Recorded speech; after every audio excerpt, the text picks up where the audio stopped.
तो शांति का जो अनुभव होता है भीतर से, अंत में 2 घंटे के बाद उस अनुभव को शब्द में बोल सकते हैं आप?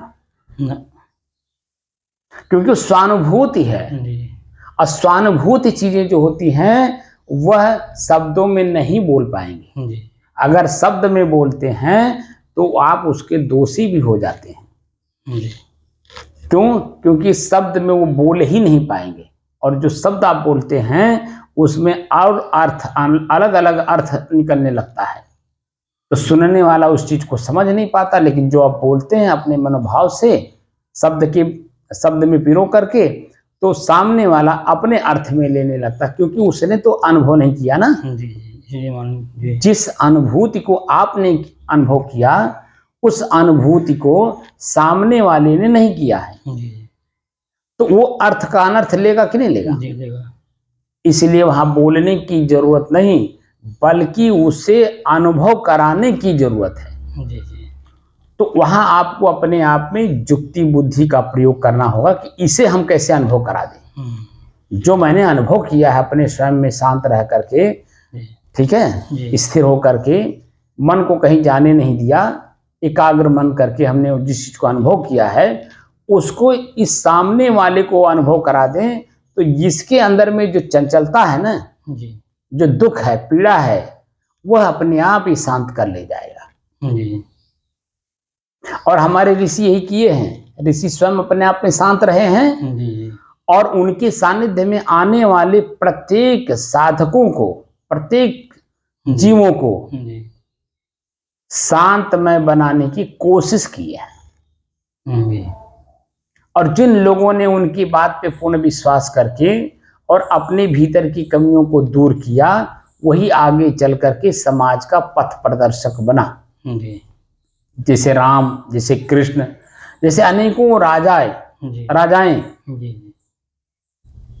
अनेकों लोग संत बन करके अपना जीवन कल्याण किए, अपने ही इंद्रियों को अपने बस में किए, और अपने आप को मुक्त भी किए, ऐसा नहीं किए। और वह मुक्ति का अनुभव अभी आपको हो रहा होगा। अब मन में आपके बताइए कोई वासना है? कुछ नहीं है। जब 2 घंटे लगातार आप बैठ जाते हैं, ये जो वासना है, किस चीज का? ताप का, गर्मी का, व्याकुलता का, घबराहट का, घुटन का, जलन का, तो इसके एवज में आप क्या चाहते हैं कि तेरा पंखा चल जाता, एसी होता, कूलर होता। यही वासना है। तो मेरे शरीर को, मेरे मन को बड़ा आनंद मिलता।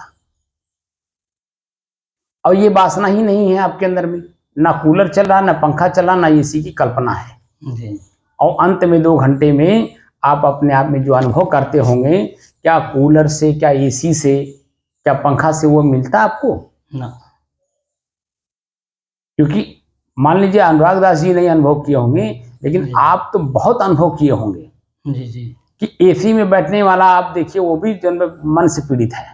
है। कूलर के अंदर बैठने वाला भी पीड़ित है, और पंखा के नीचे बैठने वाला तो पीड़ित है, क्योंकि इसमें हवा भी गर्म देता है। वो जो सीलिंग फैन है, वो आप देखेंगे कि गर्म हवा देता है, और गर्म हवा देने के कारण हमारा शरीर और झुलसने जैसा लगता है।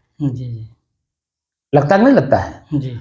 तो ऐसी स्थिति में हम लोगों ने कोई वासना नहीं रखी, कोई इच्छा नहीं रखी, बस अपने मन को एकाग्र, स्थिर और शांत करने में लग गए।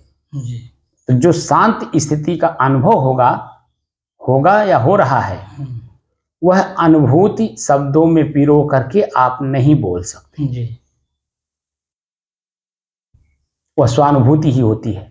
और ये जो स्वानुभूति होता है, इस स्वयं का होता है, वो बाहर कोई नहीं देख सकता, क्योंकि वो भीतर की चीज है। बाहर से हमारी इंद्रियां, हमारा शरीर वहां तक पहुंच ही नहीं सकता है। क्योंकि मैं अपने स्वयं को जान गया, स्वयं निज तत्व को देख लिया।